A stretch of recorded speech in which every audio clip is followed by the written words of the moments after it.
At it again. We've got to talk about Joe Rogan. Yeah. The guy with the most famous podcast on this planet.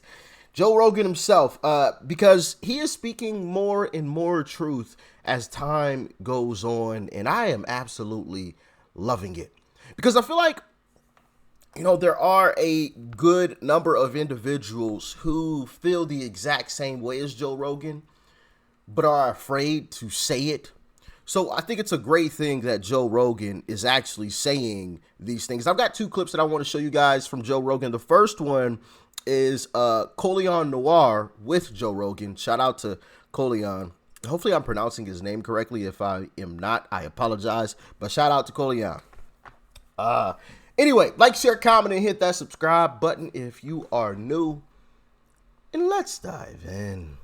This so many times, but I'll say it one more time. Think about the money we've sent to Ukraine, and imagine if they put that money into cleaning up inner cities and making them safer.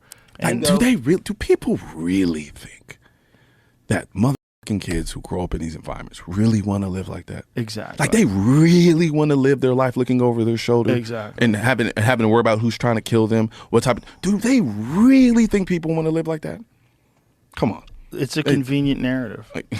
It's a convenient narrative, and it's also like they do nothing to fix those spots. Nothing. And who are those places run by? Democrats. And I hate the fact that I even have to say it. It's so true. But the only reason I say it is because when I look at who is pushing the narrative for gun control, it is always a Democrat. Always. Yeah. Which is fine, okay? If that's the way the party wants to lean, cool. But what I have a problem with is when the vast majority of gun murders in this country are coming from inner cities that are all ran by Democrats. That's where I have a problem, because you're pushing legislation, you're pushing policies that do nothing to address the root cause of the issue. You're literally using the deplorable conditions in these environments to justify more gun control policies that will do nothing to fix these environments but give you more control over people. It has to do with a narrative that your ideology accepts openly, which is that guns are the problem. Yep, and that's it. And it's a childish perspective. Exceedingly childish. Yeah. And it's not only childish, it's getting people killed. Because at the end of the day, that violence has to go somewhere. It has to. You can only rob the people in the environment that you're in for so long before you have to start spreading out. So now what's ended up happening is you have people who are now forced to confront this type of violence without any means to protect themselves. So your policies are actually hurting people and causing more lives to be taken. So as far as I'm concerned, anything they have to say about the issue until they're willing to talk about the root cause of the issue is... Facts. Like these folks have used this. It's seriously laughable at this point. Guns are the problem. We got to take away the guns. We got to take away, the weapons of war. Crazy part about that is some people buy that, like weapons of war. We have weapons of war out on the streets. Like, don't get me wrong. I have heard about some crazy cases. There was a case I heard about a guy who had an RPG in his garage. But for most individuals, like, you're not going to have artillery like that, okay? Let alone even have something to put in the RPG. Good luck finding something to stuff down that thing, okay? You might have it, but good luck finding some ammo for that thing, right? And that's a rare, very, very rare situation, right? But I feel like Democrats have managed to convince folks that people are just walking around here with like RPGs or something. It's just like, what? that is just like crazy.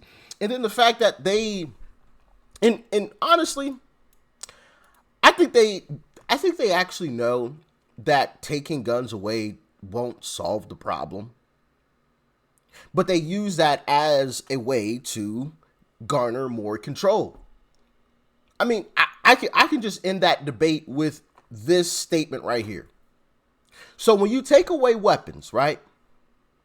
Are you taking it away from the criminals? And if so, how are you taking it away from the criminals? Because the criminals are criminals for a reason. They don't care about your laws. The only people that care about your laws are law-abiding citizens who are going to willingly hand you their firearms. And now the only people that have them are police officers and criminals. What's the average response time for a police officer? And listen, this is no knock to police officers. Shout out to all the police officer men and women that are out here doing a fantastic job, okay? Shout out to every single last one of you guys. We definitely appreciate you, right? But officers can't be everywhere at all times.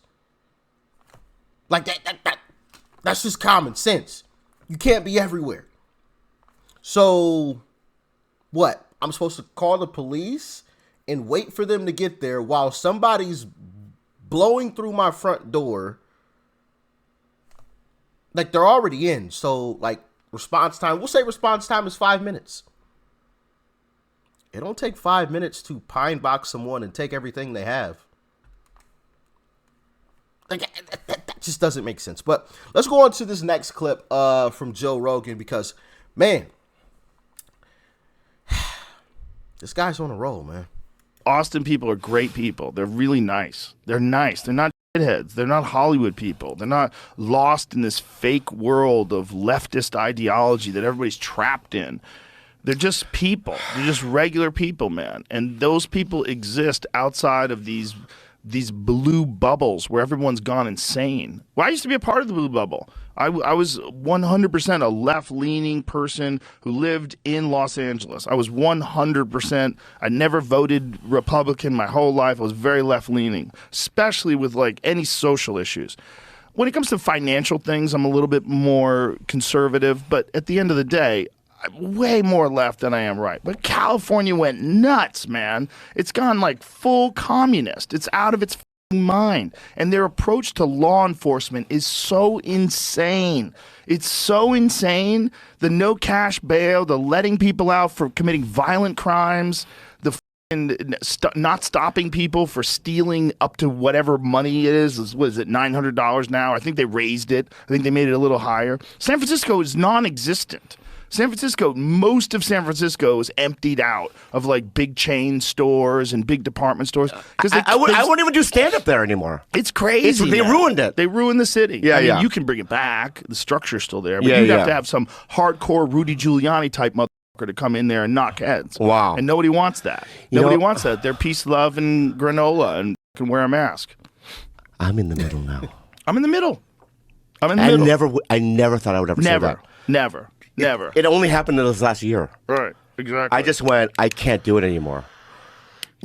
You know what I mean? People that you thought were aligned with you are like now like mad at you about shit. They're in a cult. It's got all, I mean, Mark Andreessen, who's a brilliant venture capitalist guy, explained it to me in very clear terms, like what the definition of a cult is, how you can get excommunicated, how you get shamed for having differing opinions, the group think, the whole. He's like, it's a cult, and he's right. He's 100% right. Yeah. It's just hard to say because then people in the cult will attack you, but they're not attacking you for a reasonable.